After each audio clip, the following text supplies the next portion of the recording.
इतने भयानक जंगल में चला गया कि उस जंगल में एक शेर घूम रहा था। एक शेर घूमने लग रहा उस जंगल में।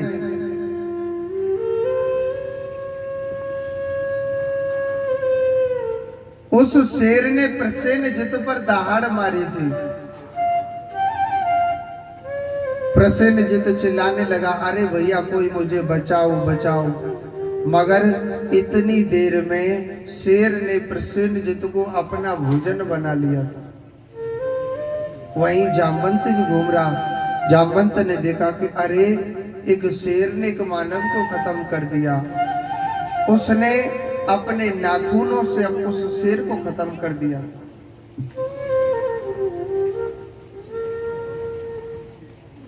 अब आप जानते शेर क्या मांस भक्षण करने वाला जीव है। तो उस मणि को जामवंत लेकर के अपनी गुफा के अंदर चला गया। अपनी बेटी को दे दिया था।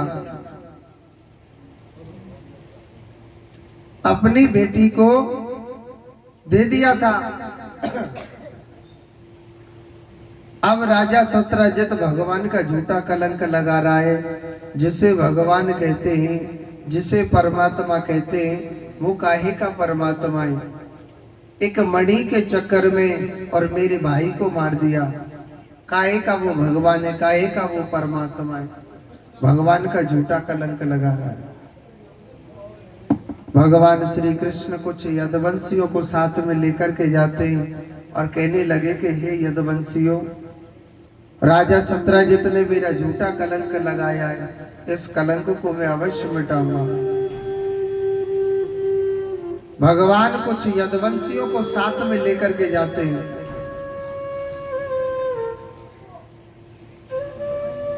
साथ में लेकर के गए थे मेरे प्रभु। तो रास्ते में क्या होता है, साथ में लेकर के जाते हैं। जब साथ में लेकर के गए थे प्रभु,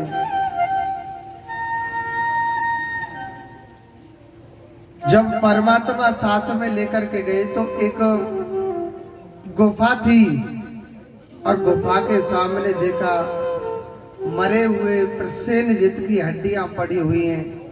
उस पर शेर के पैर के चिन्ह बन रहे हैं और वहां पर एक मरा हुआ शेर पड़ा था। भगवान श्री कृष्ण कहने लगे कि हे यदुवंशियों, मैं इस गुफा के अंदर जा रहा हूं। आप मेरा 12 दिन तक इंतजार करना। भगवान उस गुफा के अंदर चले गए। गुफा के अंदर जाकर के देखा कि जामवंत की जो बेटी है, नाम था जामवंती, उस मणि से खेलने लग रही।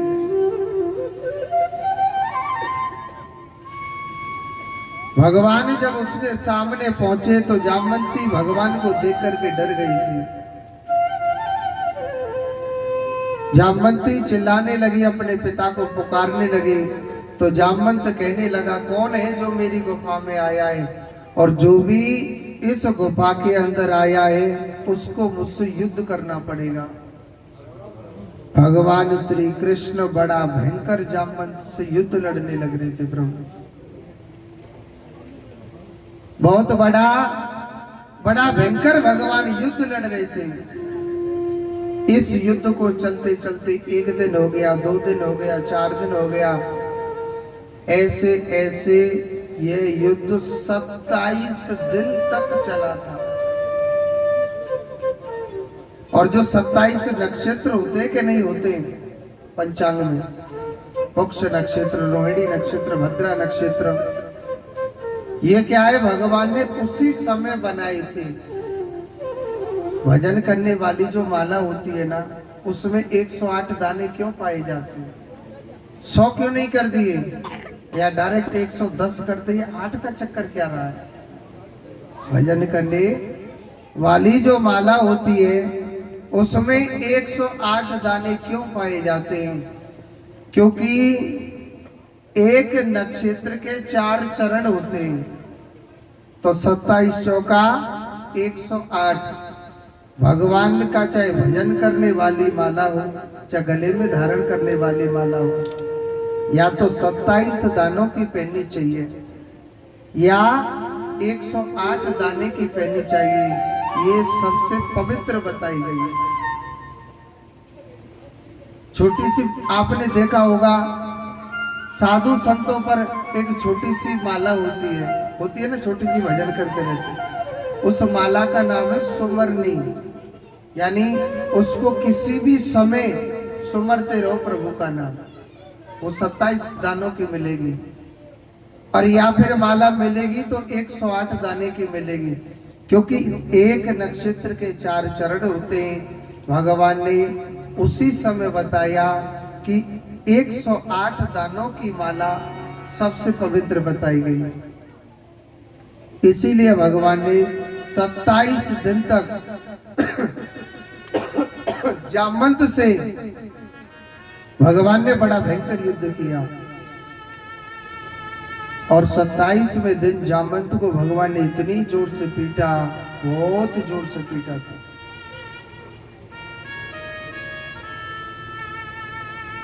अच्छा देखो, भगवान चाहते जामवंत को एक ही दिन में पीट देते, ये 27 दिन तक और जामवंत से क्यों युद्ध किया था। और लास्ट में जामवंत भगवान के श्री चरणों में गिर गया कि बस बस प्रभु, मैं आपकी माया को जान गया प्रभु। हे माधव, मैं आपकी माया को नहीं जाना था।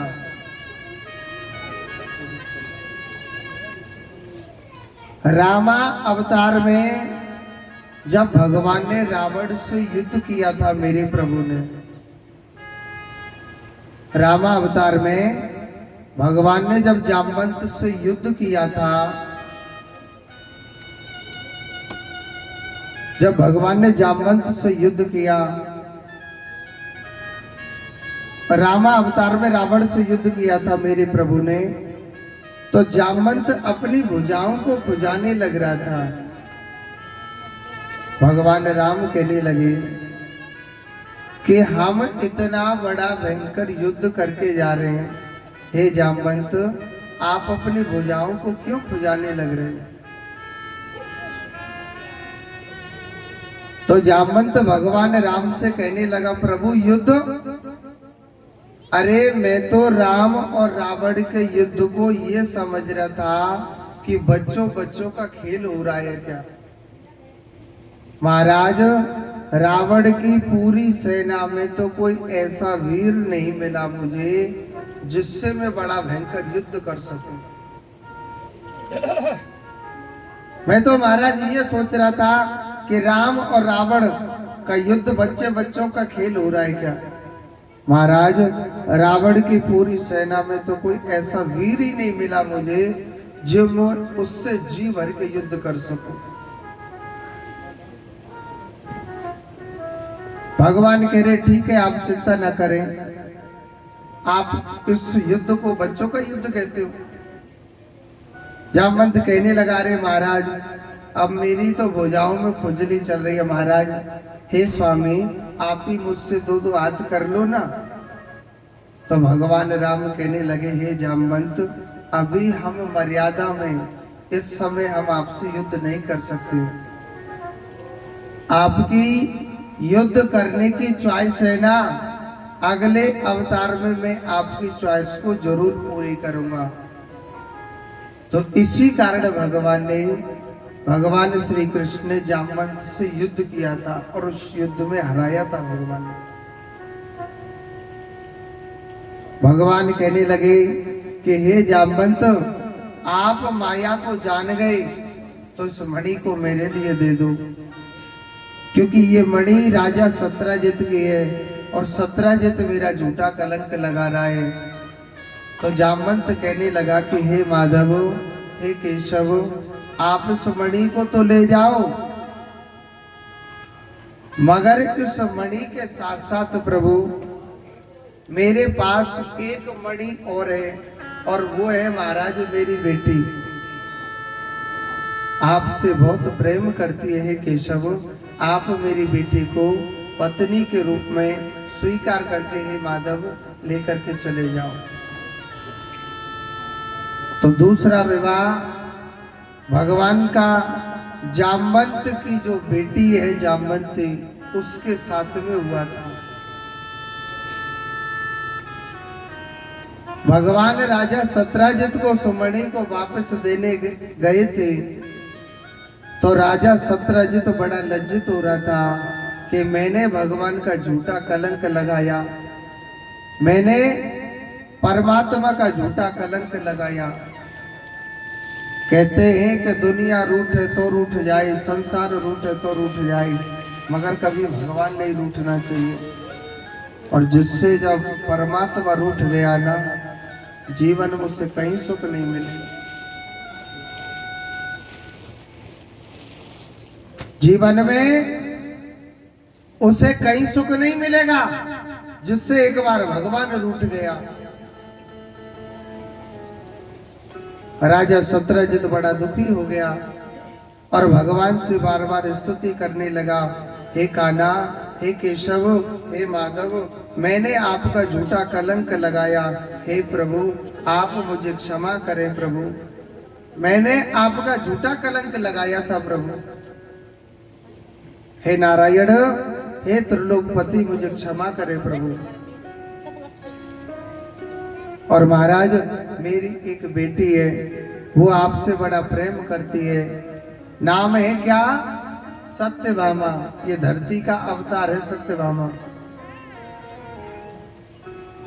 नाम है महाराज सत्यभामा। रुक्मणी की तरह प्रभु आपसे बहुत प्रेम करती है। तो तीसरा विवाह भगवान का किसके साथ में हुआ? सत्यभामा के साथ में संपन्न हुआ था प्रभु। देखो नारद जी महाराज ऐसे चाहे जिसमें लड़ाई करवा दें और चाहे जिस देवता में राजीनामा भी करा देते।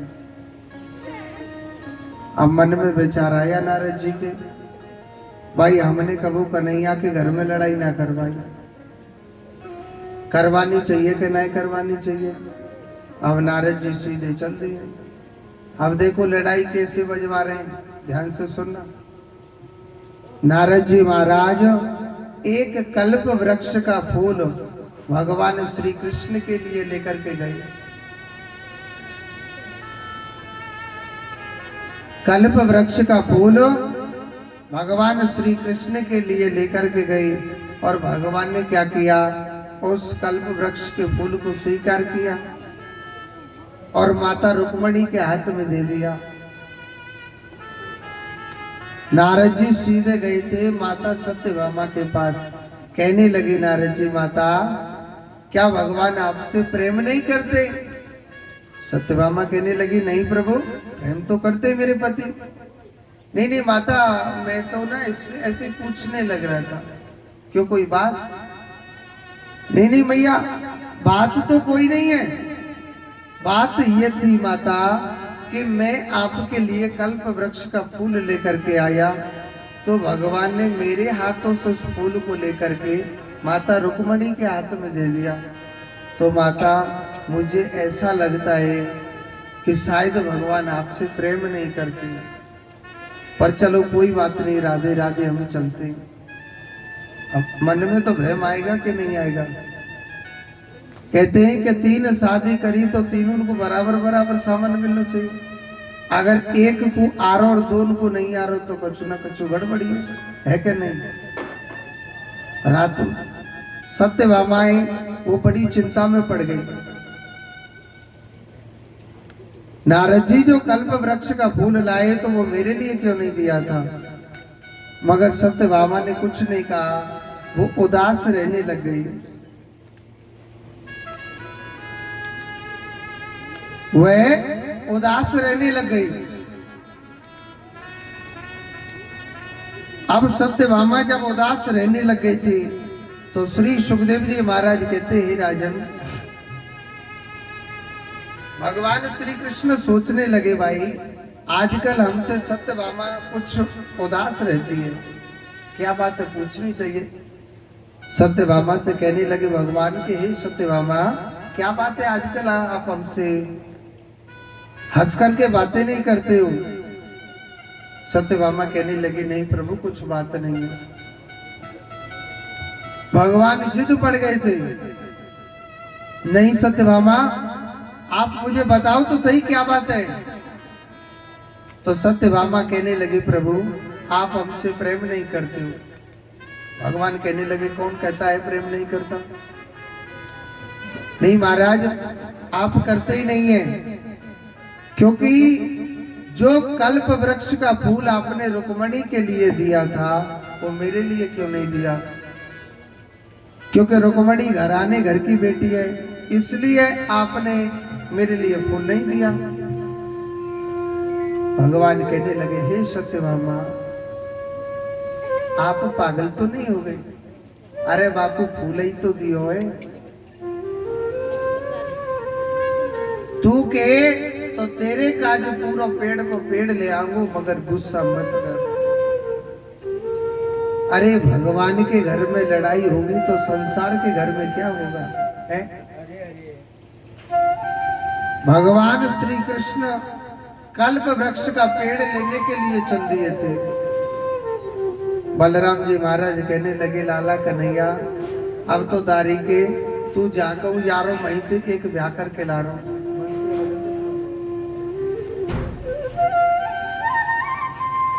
अब तो तू जाकर जा रहा भैया महीते एक शादी करके ला रहा हूं। भगवान कहने लगे भैया क्या करे भक्त पीछे पड़ जाते हैं हमारे, भक्त पीछे पड़ जाते भैया। अच्छा तो ही तो क्यों पीछे पड़ जाना? अब आप कहाँ जा रहे हो? मैंने भैया मैं कल्प वृक्ष का पेड़ लेने के लिए जा रहा हूँ। तो बलराम कहने लगे आप ऐसा करो सत्यभामा को साथ में लेकर के जाओ। सत्यभामा को साथ में जब भगवान श्री कृष्ण लेके जा रहे हैं तो रास्ते में क्या होता है, एक भौमासुर नाम का राक्षस था और उसके मन की प्रतिज्ञा थी कि मैं 20,000 शादी करूं। उसके मन की प्रतिज्ञा थी कि मैं 20,000 शादी करूं।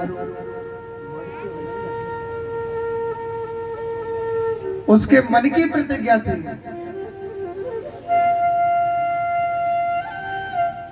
अब वो क्या करता था, हर राजा की कन्या को चुरा चुरा करके अपनी जेल में बंद कर लेता और वही कन्या सभी विलाप कर रही है, भगवान को पुकार रही है, हे माधव हे केशव इस पापी से हमारे प्राणों की रक्षा करो प्रभु, इस पापी से हमारे प्राणों की रक्षा करो प्रभु, हमारी रक्षा करो प्रभु। तो ये जो आवाज जो गई थी वो सत्यभामा के कानों में पहुंची। सत्यभामा कहने लगी प्रभु किसी भक्त पर संकट आया है और प्रभु आप उनके प्राणों की रक्षा करो ना। तो भगवान ने पूरी बात बताई, कोई राक्षस कन्या को चुरा चुरा के जेल में बंद कर दिया है। तो सत्यभामा कहने लगी प्रभु आप ऐसे पापी को और छोड़ते हुए जा रहे हैं, अरे ऐसे पापी का तो प्रभु विनाश कर देना चाहिए। भगवान कहने लगे ऐसे पापी का क्या कर देना चाहिए? भगवान क्यों पूछ रहे बताए? वो भौमासुर नाम का राक्षस धरती से पैदा हुआ था, इसको वरदान था कि जब तक तेरी माँ नहीं कहेगी कि जा तेरा विनाश हो जाए, जब तक उसको मौत नहीं आएगी। और कहते हैं बेटा चाहे कितना भी बड़ा पापी क्यों ना हो जाए, माँ कभी नहीं कहेगी कि मेरा बेटा मर जाए। कहेगी क्या माँ? कभी नहीं कह सकती। और धरती का ही अवतार है सत्यभामा, इसी कारण भगवान ने ये लीला रची थी। सत्यभामा ने कहा था कि अरे प्रभु ऐसे पापी का विनाश कर देना चाहिए। तुरंत भगवान ने अपने श्री सुदर्शन चक्र को आज्ञा दी और उस पापी का विनाश किया।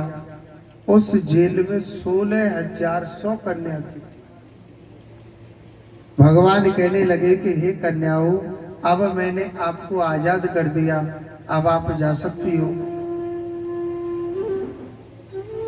वही कन्या रो रो करके कह रही थी कि हे केशव, हम अपने घर पर कैसे जाएं?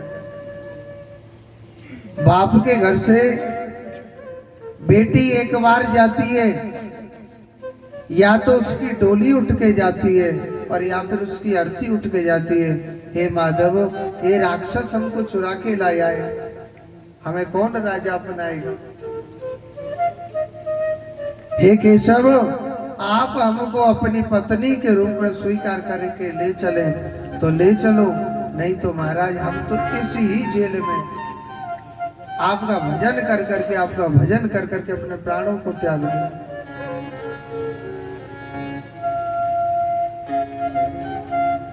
भगवान ने क्या किया?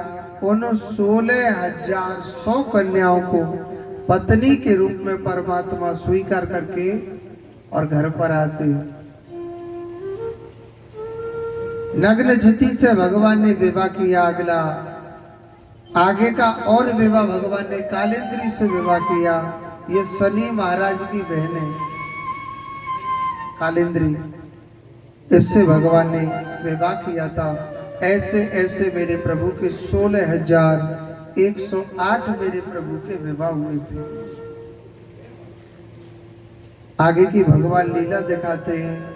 देखो, हर पत्नी को एक ही अभिमान हो गया, सबसे ज्यादा मैं भगवान को चाहती हूँ, सबसे ज्यादा मैं भगवान से प्रेम करती हूँ, सबको अभिमान हो गया। भगवान कहने लगे अपनी पत्नियों से कि अगर भक्ति की दृष्टि से देखा जाए, मुझे सबसे ज्यादा प्रेम करने वाला, मुझे सबसे ज्यादा चाहने वाला, मेरा सबसे जो प्रिय जो मित्र है, जिसे कहते हैं सुदामा। एक दृष्टि हम कृष्ण सुदामा की चरित्र की ओर डालें, बहुत सुंदर बहुत प्रिय कृष्ण सुदामा चरित्र है। सुदामा जी महाराज सांदीप मुनि आश्रम में नित्य प्रतिदिन विद्या ग्रहण करने के लिए जाते थे। एक दिन क्या होता है, सुदामा जी के पैर में कांटा लग जाता है, कंठक चुभ जाता है। उस कांटे की पीड़ा से दुखी होकर के बियाबान जंगल में सुदामा जी महाराज रोने लग रहे थे, विरह कातर होकर के। सुदामा जी महाराज रोने लग रहे थे, बड़ी विरह कातर होकर के, और भगवान को पुकारने लग रहे। कहते हैं कि सुदामा के पैर में पीड़ा हो गई थी और उस पीड़ा से दुखी होकर के सुदामा रोने लग रहा। बड़ी करुणा भरी आवाज से सुदामा रो रहा था। ये आवाज मुरली वाले भगवान श्री कृष्ण के कानों में गई थी। भगवान के कानों में यह आवाज गई तो भगवान अपने सारथी से कहने लगे कि हे सारथी, इतनी करुणा भरी आवाज से कौन पुकार रहा है, हमें कौन रोने लग रहा है? हे सारथी, आप जाओ ना। सारथी भगवान की आवाज सुन करके गया, भगवान की आज्ञा का पालन कर रहा है। देखा है कि एक बियाबान जंगल में एक ब्राह्मण है, माथे पर टीका लग रहा है, जनेऊ डला हुआ है, चुटिया भी है। ऐसे लगता है न जाने कितना ज्ञानी ध्यानी ब्राह्मण है। भगवान का सारथी कहने लगा, हे ब्राह्मण, आप इस बियाबान जंगल में इतनी करुणा भरी आवाज से क्यों रोने लग रहे हो? आपका क्या नाम है? आपके क्या कष्ट है? सुदामा जी महाराज कहने लगे भगवान के सारथी से कि प्रभु, मेरा नाम सुदामा है। महाराज, मेरे पैर में ना कांटा चुभ गया, कांटे की पीड़ा से दुखी होकर के महाराज मैं भगवान को पुकारने लग रहा हूं, अपने परमात्मा को पुकारने लग रहा हूं महाराज। देखो भगवान के दूत ने भगवान से बात बताई कि महाराज इस बियाबान जंगल में जो करुणा भरी आवाज से जो रोने लग रहा है महाराज, कोई ब्राह्मण लगता है। महाराज किसी ब्राह्मण के ना पैर में कांटा चुभ गया है। देखो भगवान से नाम ब्राह्मण बोला। महाराज इतनी करुणा भरी आवाज से जो रो रहा है तो कोई ब्राह्मण है। मेरे कान्हा ने नाम ब्राह्मण सुना था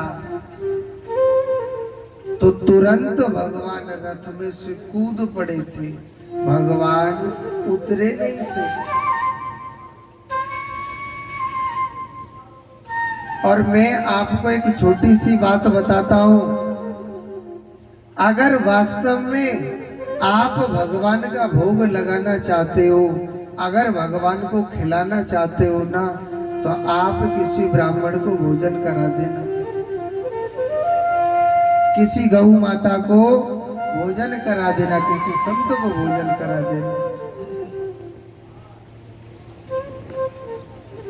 अगर वास्तव में आप दिल से भगवान को भोजन कराना चाहते हो, अगर भगवान को कुछ खिलाना चाहते हो, तो आप सीधे किसी भी ब्राह्मण को भोजन करा देना।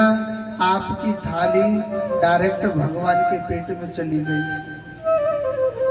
वैसे आप कितनी 56 प्रकार की मिठाई ने लेके धल लीजिए, वो कबो ना रो खावे, क्योंकि मेरा कृष्ण तो सिर्फ भाव का भूखा है। कहिए ना कि भाव का भूखा हूं मैं,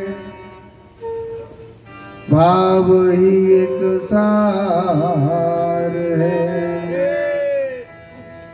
भाव से मुझको भजे तो भाव से बेड़ा पार है, अभाव से मुझको मुनि पुकारे। अभाव माने जिसके दिल में प्रेम ना हो, चाहे वो कितना भी बड़ा संत क्यों ना हो, चाहे वो कितना भी बड़ा ऋषि क्यों ना हो, अभाव से मुझको मुनि पुकारे। कृष्ण क्या कह रहा है कि मैं उसकी सुनता नहीं,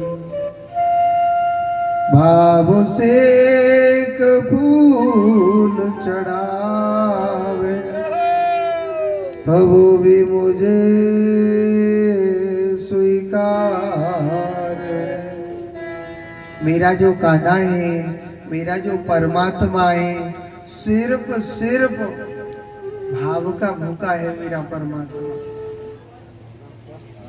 सिर्फ मेरा कृष्ण तुम्हारे प्रेम का भूखा है, मेरा गोपाला तुम्हारे 56 प्रकार की मिठाइयों का भूखा नहीं है। भगवान ने क्या कही है कि पत्रम पुष्पम फलम तोयम यो मे भक्त्या प्रशंति। अगर पत्र है तो वो चढ़ा दो, भगवान उसे स्वीकार करता है। अगर वो भी नहीं है, पुष्प है तो पुष्प को स्वीकार करता है।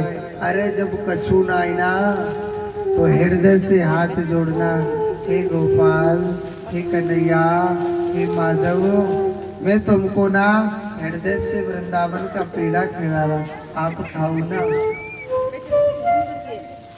भगवान खाने के लिए तुरंत चले जाते। भगवान कहता है मुझे खिलाने वाला चाहिए, मुझे खिलाने वाला चाहिए। मैं खाने के लिए तुरंत चला जाता हूँ। मगर हम लोग ना भगवान का भोग भी लगाते ना, हजारों चीज मांग लेते।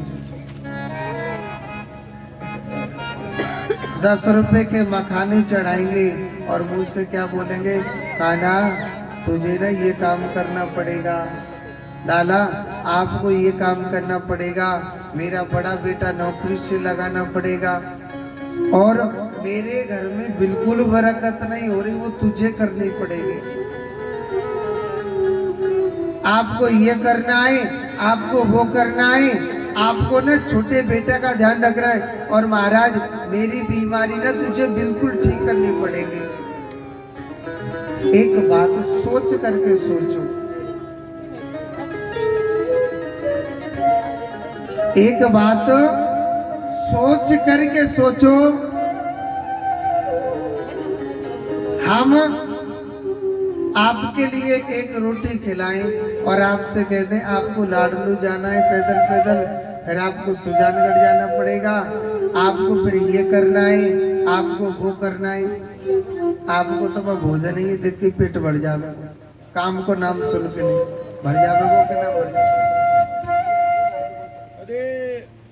भगवान से जो प्रेम करे, जो मेरे कान्हा से प्रीति करे ना, सिर्फ भाव से करने चाहिए, निष्काम भाव से भगवान की पूजा करनी चाहिए। अरे देखो मेरा कान्हा आपको देता है कि नहीं देता है, क्योंकि मेरा कृष्ण ब्राह्मणों की बड़ी सेवा करता था। अगर वास्तव में आप दिल से भगवान को भोग लगाना चाहते हो, अगर भगवान को भोग खिलाना चाहते हो ना, आप किसी भी ब्राह्मण को भोजन करा दो, और ये मत सोचिए पंडित जी अपने चक्कर में कह रहे लड्डू पूड़ी खावे के गाजे, मैं अपने लिए नहीं बोल रहा, जो वेद बोल रहा है मैं आपके लिए वो बता रहा हूँ। तुम सोच रहे पंडित जी खीर पूड़ी खावे की कह रहे थे, मेरे तो आज को काम हो, मगर जो वेद कहता है, जो धर्म कहता है, मैं आपके लिए वो बता रहा हूँ। भगवान रथ में से उतरे नहीं थे, मेरे प्रभु रथ में से कूद पड़े थे और ब्राह्मण के सुदामा महाराज के चरण को पकड़ लिया था। भगवान श्री कृष्ण कहने लगे, अरे भैया आप कौन हो? हे राजकुमार आप कौन हो? अरे आपका इतना सुंदर चेहरा है, आप इतने सुंदर हो। महाराज आप मेरे जो चरण पकड़ रहे ना, हे राजकुमार आपके चेहरे की सुंदरता वो कम हो जाएगी। भगवान कहने लगे कि हे ब्राह्मण, तेरे चरण पकड़ने से मेरे चेहरे की सुंदरता कम नहीं होगी, अरे उल्टी और दुगनी बढ़ जाएगी। तेरे चरण पकड़ने से मेरे चेहरे की सुंदरता कम नहीं होगी।